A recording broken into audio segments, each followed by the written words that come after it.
साथियों, ये शोषण की व्यवस्था जो आउटसोर्स व्यवस्था लागू की गई है, इसमें शासन को 10% सीधे सीधे नुकसान होता है। उसके बावजूद भी शासन इस व्यवस्था को लागू क्यों कर रही है, प्रशासन इस व्यवस्था को लागू क्यों कर रही है, ये एक बहुत बड़ा सवाल है। क्योंकि जो भी सर्विस प्रोवाइडर होता है, जो भी ठेका लेता है, ठेकेदार, जो भी समिति संगठन इसका ठेका लेता है, तो उसको सर्विस टैक्स के रूप में 10% की राशि अतिरिक्त भुगतान की जाती है। लेकिन वही 10% राशि यदि कर्मचारी को प्रदान की जाए और सीधे खाते में, शासन के खाते से सीधे कर्मचारी के खाते में यदि सैलरी, उसकी वेतनमान, उसका मेहनताना आए इन श्रमिक साथियों, इन आउटसोर्स साथियों का, तो क्या गुनाह है। इस पर शासन और प्रशासन को एक बार विचार जरूर करना चाहिए। जब आप 10% किसी भी आउटसोर्स एजेंसी को अतिरिक्त भुगतान कर सकते हैं, तो आप सीधे श्रमिक को क्यों उस 10% का और लाभ नहीं दे सकते हैं। साथियों नमस्कार, मैं कमलेश्वर सिंह फिर एक बार एक नए अपडेट के साथ साथियों उपस्थित हूं। साथियों, आज का अपडेट जो है हमारे उन साथियों के लिए है जिन्होंने हमसे कुछ सवाल पूछे हैं। आज हम आप आउटसोर्स साथियों के सवाल लेने वाले हैं। उन सवालों का हम आपको जवाब देंगे बारी बारी से। तो साथियों चलिए चलते हैं हम आपके सवाल पे, सवाल आपका, जवाब हमारा के तहत। तो साथियों, पहला सवाल जो पूछा गया है आउटसोर्स साथी के द्वारा, आप देखिए सवाल, आप देखते रहिएगा, मैं आपको सवाल बताता रहूंगा, दिखाता रहूंगा। जिनके सवाल हैं वो भी उसको देख सकते हैं। तो साथियों, पहला सवाल जो किया गया है, जो ये case Madhya Pradesh textile mill association ने आउटसोर्स साथियों के लिए लगाया है अपने संघ के माध्यम से, तो उसकी अगली तारीख क्या है, हमारे साथी ने सवाल किया है। तो साथियों, हम आपको बताना चाहेंगे, साथ में दिखाना भी चाहेंगे। अगली पेशी जो लग रही है इस केस की, वो 1 जुलाई 2024 को पेशी लग रही है।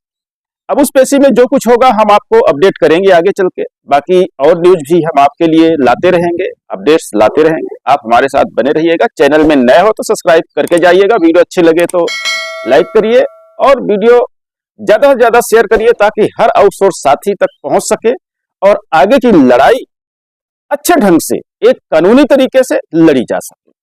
और चलते हैं अगले सवाल पे। तो अगला सवाल हम लेते हैं इन साथी का। अगला सवाल जो है वो ये है कि सर, क्या न्यायालय हमारे हक में फैसला सुनाते हैं तो फिर वेतन रिवाइज 10 साल का होना चाहिए? जब बात न्यायालय में पहुंच गई है, होने वाला ऐसा ही फैसला होना चाहिए कि वेतन रिवाइज 10 सालों में नहीं हुआ है तो उसे 5 साल के वेतन रिवाइज मिलना चाहिए। तो साथियों, बिल्कुल आपने सही कहा है कि जो नियम है वो 5 साल में वेतन रिवाइज करने का है। लेकिन यदि विभाग की लापरवाही के कारण कहें या अधिकारियों की लापरवाही के कारण कहें, यदि वो रिवाइज आपका वेतन आउटसोर्स साथियों का 5 साल में होना था, जो नहीं हो पाया है, और 10 साल में होना है, तो उसको कायदे से जो नियम है उसको एक ही बार में 2 बार रिवाइज करना चाहिए। यानी हर 5 वर्ष के हिसाब से 2 बार का लाभ सभी आउटसोर्स साथियों को दिया जाना चाहिए। हालांकि मामला कोर्ट में है। अब कोर्ट में वकील क्या पक्ष अपना रखते हैं उस पर निर्भर करेगा कि आपका रिवाइज 2 साल का इकट्ठा होगा, यानी 5-5 साल के अंतराल का, या फिर एक ही बार का होगा, या फैसला क्या आएगा अभी फिलहाल वक्त के गर्भ में है। वक्त आने पर उसका भी आपको हम अपडेट देंगे। अगला सवाल है, महोदय, प्रत्येक आउटसोर्स श्रमिक अधिकारियों व ठेकेदारों के शोषण से त्रस्त शासन हर विभाग के श्रमिकों को नियमित क्यों नहीं कर देता, ताकि श्रमिक शोषण मुक्त काम व जीवन यापन कर सकें?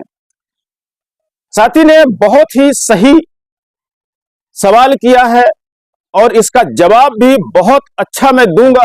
लेकिन शासन और प्रशासन की जो मंशा है एट प्रेजेंट टाइम, इस समय, वो सभी कर्मचारियों का सिर्फ शोषण की व्यवस्था को जारी रखना है। क्योंकि इस शोषण की व्यवस्था में 3 लोग मिलकर मलाई खा रहे हैं। यदि कर्मचारी को रेगुलर कर दिया जाता है तो शासन से सीधे प्रशासन के पास पैसा और प्रशासन के खाते से सीधा आपके खाते में पैसा आएगा और वो पूरा 100% आएगा, इसमें कोई दो राय नहीं। लेकिन शासन इस व्यवस्था को यानी नियमितीकरण की व्यवस्था को धीरे धीरे करके आउटसोर्स व्यवस्था में बदलने जा रही है। हम आपको यहाँ पे बता दें, अभी सिर्फ 4th क्लास को आउटसोर्स व्यवस्था के तहत लाया गया है, इसकी भर्तियां बंद कर दी गई हैं। आने वाले समय में तृतीय श्रेणी को भी आउटसोर्स करने की प्रक्रिया चल रही है। हो सकता है आने वाले समय में तृतीय श्रेणी के भी सारे कर्मचारी आउटसोर्स कर दिए जाएं और तृतीय श्रेणी की भर्तियां भी निरस्त कर दी जाएं।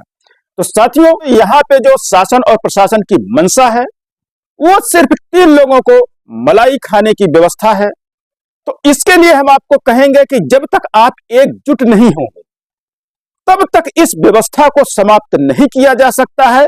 लेकिन आपको यह भी बता दें कि कोई काम नामुमकिन नहीं है। यदि अपना देश अंग्रेजों की गुलामी से आजाद हो सकता है तो हम और आप इस आउटसोर्स व्यवस्था को भी समाप्त कर सकते हैं। कोई बहुत बड़ी बात नहीं है। लेकिन ये मलाई खाने वाले लोग जो हैं, जिनके लिए मलाई की तैयारी की जाती है, उसमें पहला नंबर शासन का आता है, दूसरा नंबर प्रशासन का आता है और तीसरा नंबर ठेकेदार का आता है। जैसा कि आपने कहा है, होता क्या है कि ठेकेदारी व्यवस्था में टेंडर दे दिया जाता है, टेंडर के तहत कर्मचारी रखे जाते हैं और ठेकेदार जो होता है पूरी वेतन न दे के कर्मचारियों को, जो कि नियम है ये कि खाता में ही जो भुगतान होना है, जो शासन के द्वारा नियम बनाए गए हैं कि उसको खाते में ही पेमेंट करना है, लेकिन खाते में पेमेंट ना करके या फिर डमी खाते खुलवा करके और उन सारे खातों पर आधिपत्य ठेकेदार रख लेता है, सारे खाते अपने पास रख लेता है, सारे एटीएम अपने पास रख लेता है और आउटसोर्स कर्मचारियों के खाते से एटीएम के माध्यम से पैसा निकाल के और उसमें मलाई वाला पैसा, पूरा पैसा काट के बाकी कुछ पैसा यानी 5-7 हजार, 8 हजार, 9 हजार कर्मचारियों को, आउटसोर्स कर्मचारियों को प्रदान किया जाता है। जबकि अकुशल जो कर्मचारी हैं उनकी 12,000 के ऊपर की पेमेंट बनाई जाती है, लेकिन उनको मिलता कितना है? 6-7 हजार, 8 हजार रुपए। तो ये व्यवस्था जो है, अब यहां से कमीशनबाजी शुरू होती है। ठेकेदार पैसा आपका काटेगा, फिर अधिकारियों को देगा और ऊपर भी बढ़ाता रहेगा। इसलिए इस व्यवस्था में जो मलाई खाने की प्रथा बनाई गई है, तो इस व्यवस्था से लड़ने के लिए हमें और आपको इकट्ठा होना पड़ेगा, एकजुट होना पड़ेगा।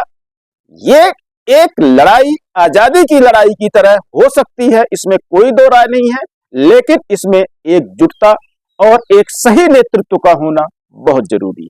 तो साथियों, अब चलते हैं हम अगले सवाल पे। साथियों, वीडियो थोड़ा लंबी हो जाएगी, यदि आप देख सकते हैं तो बिल्कुल देखिएगा। सब कुछ आपके काम की चीजें हैं, हमें फालतू बात करना नहीं आता और ना ही फालतू बात हम यहाँ पर करना चाहेंगे। तो साथियों, अगला सवाल जो हमारे अगले साथी का है, तो उन्होंने कहा है, लेकिन श्रीमान जी, भारतीय संविधान में किसी भ्रष्ट नेता, अधिकारी आदि के द्वारा न्यायालय के आदेश न मानने, लागू न करने का प्रावधान है ताकि उसे दंडित किया जा सके, क्योंकि काफी ऐसे मामलों की बाढ़ सी आ गई है जब न्यायपालिका का आदेश का पालन उनके द्वारा नहीं किया जाता और विरोध करने वाले को उत्पीड़न की सूली पर चढ़ा दिया जाता है। हमारे इन साथी ने बहुत ही सटीक सवाल किया है कि हम न्यायालय जाते हैं अपनी परेशानियों को लेके, कोर्ट हमारे पक्ष में निर्णय भी दे देता है, लेकिन उसके बावजूद भी शासन प्रशासन में बैठे लोग जो है उन आदेशों को नहीं मानते और उसको नकार देते हैं। क्या ऐसे अधिकारियों के लिए दंड की व्यवस्था है? तो हम साथियों कहना चाहेंगे, बिल्कुल दंड की व्यवस्था है। लेकिन होता क्या है कि हमारे साथ जब अन्याय होता है तो हम उस अन्याय के खिलाफ कोर्ट में जाते हैं, हम कभी किसी अधिकारी के खिलाफ कोर्ट में नहीं जाते हैं और इसका परिणाम यही होता है कि अधिकारी तो बच जाता है, हमें न्याय भी मिल जाता है, लेकिन जो न्यायालय के द्वारा हमें न्याय दिया गया है उसका पालन विभाग नहीं करता, विभाग में बैठे आला अधिकारी नहीं करते और वो सेफ बच जाते हैं। और फिर प्रक्रिया कंटेम्प्ट की चलती है और बहुत लंबी प्रक्रिया होने के बाद तब तक आदमी खुद ही इन कोर्ट केसों से हार के, थक हार के अपने घर में बैठ जाता है, सोचता है जो मिल रहा उसी को मिलने दो, कोई दिक्कत नहीं है। तो साथियों, अभी तक आप अपने अधिकार के लिए कोर्ट गए हैं, इसलिए किसी अधिकारी को सजा नहीं मिली है। लेकिन जिस दिन आप किसी अधिकारी के विरुद्ध आप कोर्ट जाएंगे तो वहां पे अधिकारी को भी सजा मिलेगी और ऐसा कानूनी व्यवस्था में प्रावधान भी है। साथियों, चलते हैं हम अगले सवाल पे। एमपी आउटसोर्स कर्मचारी को बहुत दुखद घटना है, इसको न्याय मिलना जरूरी है। इनको डायरेक्ट बिजली कंपनी से तनख्वाह मिलनी चाहिए। आउटसोर्स कर्मचारियों को काम करने के लिए कोई उपकरण नहीं मिलते हैं, इस कारण रोज दुर्घटनाएं होती हैं। आउटसोर्स एकता जिंदाबाद। संविधान में लिखा है हर कर्मचारी को जैसा काम वैसा दाम देना चाहिए, लेकिन चंद नेता अधिकारी गुंडों की वजह से मजदूरों को कभी भला नहीं कर सकेंगे। यह लोग जय हिंद जय भारत। ये साथी हमारे बिजली विभाग से हैं, इन्होंने बिल्कुल सही कहा है कि जो व्यवस्थाएं आउटसोर्स में की गई हैं, गाइडलाइन तो बना दी जाती हैं कि जो कर्मचारी रखे जाएंगे उनकी सुरक्षा की व्यवस्था ठेकेदार को करनी होगी। उस व्यवस्था में क्या क्या करना होगा वो सारी गाइडलाइनें जब टेंडर दिया जाता है आउटसोर्स में एजेंसियों को, प्राइवेट एजेंसियों को, तो उस समय ये सारी बातें का उल्लेख किया जाता है। लेकिन जैसा साथी ने कहा है अपने मैसेज में कि इनको कोई भी इंस्ट्रूमेंट यानी सुरक्षात्मक व्यवस्था जो होती है किसी भी कर्मचारी को जब वो बिजली के खंभे पर चढ़ता है, ट्रांसफार्मर का रिपेयर करता है या कोई अन्य कार्य करता है करंट से जुड़ा हुआ, तार से जुड़ा हुआ, तो उस समय जो इनके पास प्रोटेक्शन होना चाहिए, जो सुरक्षा की व्यवस्था होना चाहिए, ग्लव्स होना चाहिए, बहुत सारी चीजें ऐसी होती हैं, तो वो चीजें इनको उपलब्ध नहीं कराई जाती, जो बहुत ही बड़ी विडंबना के विषय बना हुआ है। और वहां पे हम सिर्फ इतना ही कहना चाहेंगे कि ये एक शोषण व्यवस्था जो लागू की गई है, हर तरह से आपका शोषण किया जाता है। आपको इंस्ट्रूमेंट नहीं दिया जाएगा, उसका भी पैसा ठेकेदार खा जाएंगे, अधिकारी मिलकर बंदर बाट कर लेंगे, लेकिन आपके जान की परवाह शायद किसी को नहीं है। हम तो यहाँ ये भी कहना चाहेंगे कि शायद प्रशासन, शासन को भी आपकी जान की परवाह नहीं है, उसको सिर्फ अपना काम चाहिए और उसको अपना टारगेट चाहिए। तो साथियों, ये रहे आज हम आपके जो सवाल लिए थे उसके जवाब।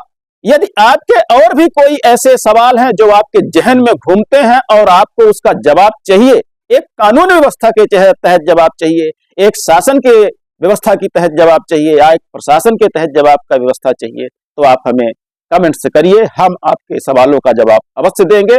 और आने वाले समय में यदि आप एकजुट हो सकते हैं और आप चाहते हैं कि आपकी लड़ाई मेरे माध्यम से लड़ी जाए, आरटीआई के माध्यम से लड़ी जाए और सही तरीके से सही दिशा में कोर्ट के माध्यम से लड़ी जाए, तो कंधे से कंधा मिलाइए, हम आपके साथ खड़े हैं।